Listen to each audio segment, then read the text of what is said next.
आज का वचन। पहला पाठ प्रेरित चरित अध्याय 1 पद संख्या 1 से 11। थियोफिलुस, मैंने अपनी पहली पुस्तक में उन सब बातों का वर्णन किया जिन्हें ईसा उस दिन तक करते और सिखाते रहे जिस दिन वो स्वर्ग में आरोहित कर लिए गए। उससे पहले ईसा ने अपने प्रेरितों को, जिन्हें उन्होंने स्वयं चुना था, पवित्र आत्मा द्वारा अपना कार्य सौंप दिया। ईसा ने अपने दुख भोग के बाद उन प्रेरितों को बहुत से प्रमाण दिए कि वो जीवित हैं। वो 40 दिन तक उन्हें दिखाई देते रहे और उनके साथ ईश्वर के राज्य के विषय में बात करते रहे। ईसा ने प्रेरितों के साथ भोजन करते समय उन्हें आदेश दिया कि वे यरूशलेम नहीं छोड़ें, बल्कि पिता ने जो प्रतिज्ञा की उसकी प्रतीक्षा करते रहे। उन्होंने कहा, मैंने तुम लोगों को उस प्रतिज्ञा के विषय में बता दिया है। योहन जल का बपतिस्मा देता था, परंतु थोड़े ही दिनों बाद तुम लोगों को पवित्र आत्मा का बपतिस्मा दिया जाएगा।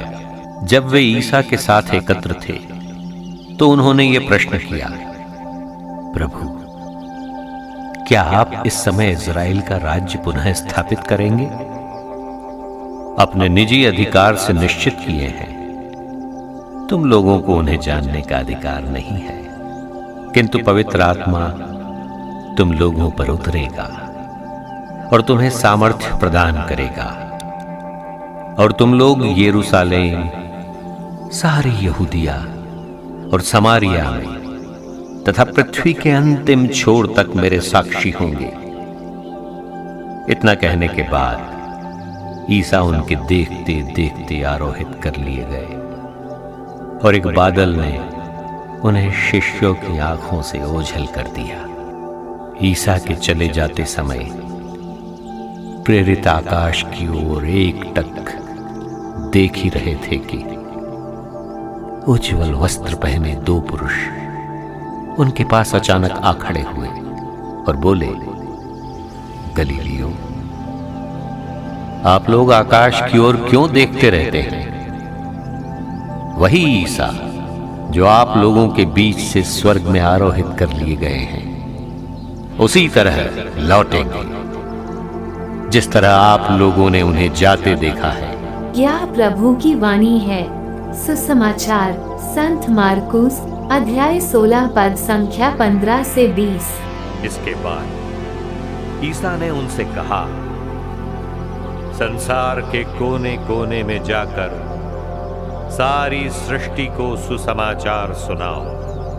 जो विश्वास करेगा और बपतिस्मा ग्रहण करेगा उसे मुक्ति मिलेगी।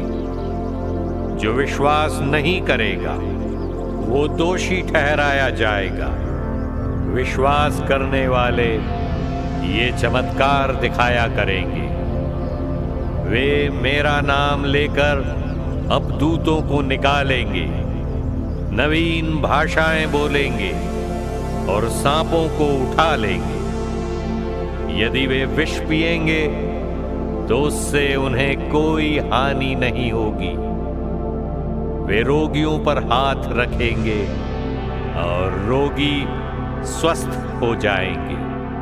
प्रभु ईसा अपने शिष्यों से बातें करने के बाद स्वर्ग में आरोहित कर लिए गए और ईश्वर के दाहिने विराजमान हो गए। शिष्यों ने जाकर सर्वत्र सुसमाचार का प्रचार किया। प्रभु उनकी सहायता करते रहे और साथ साथ घटित होने वाले चमत्कारों द्वारा उनकी शिक्षा को प्रमाणित करते रहे। यह प्रभु का पवित्र सुसमाचार है। आमीन। आज का चिंतन।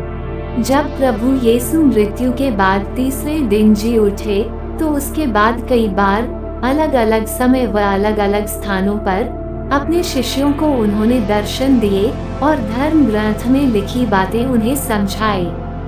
इन सभी घटनाओं के वर्णन को हम पिछले कई दिनों अर्थात पास्का पर्व के बाद से ही दैनिक पाठों में सुनते और उन पर मनन करते आ रहे थे। आज का पहला पाठ पास्का पर्व के बाद से प्रभु के स्वर्गारोहण तक की सारी घटनाओं का संक्षेप में वर्णन करता है।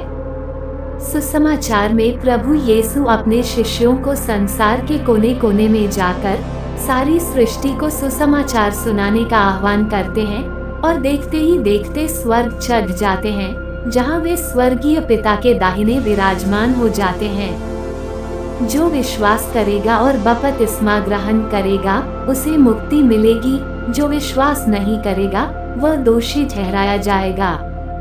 आगे प्रभु यीशु ये बताते हैं कि विश्वास करने वाले क्या क्या चमत्कार करेंगे।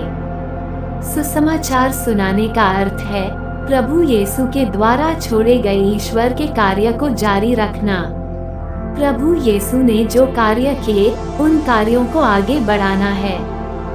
प्रभु यीशु की शिक्षाओं को याद करके या पढ़कर सुनाना नहीं, बल्कि उन्हें अपने जीवन में आत्मसात करके दूसरों के सामने पेश करना है।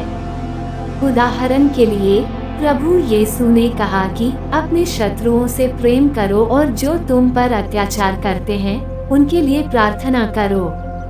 सुसमाचार सुनाने का अर्थ ये नहीं कि प्रभु यीशु की इस शिक्षा को मैं दूसरों को सुनाऊं, बल्कि ये कि मैं इस शिक्षा को अपने जीवन में जीऊं और संसार के कोने कोने में जाकर प्रचार करूं।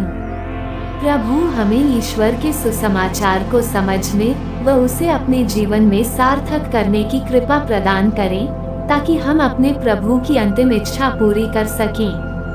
संसार के कोने कोने में जाकर सुसमाचार को जीकर दूसरों को दिखाएं, ताकि हमें देखकर लोग ईश्वर को जाने और उसमें विश्वास कर सकें। आमीन।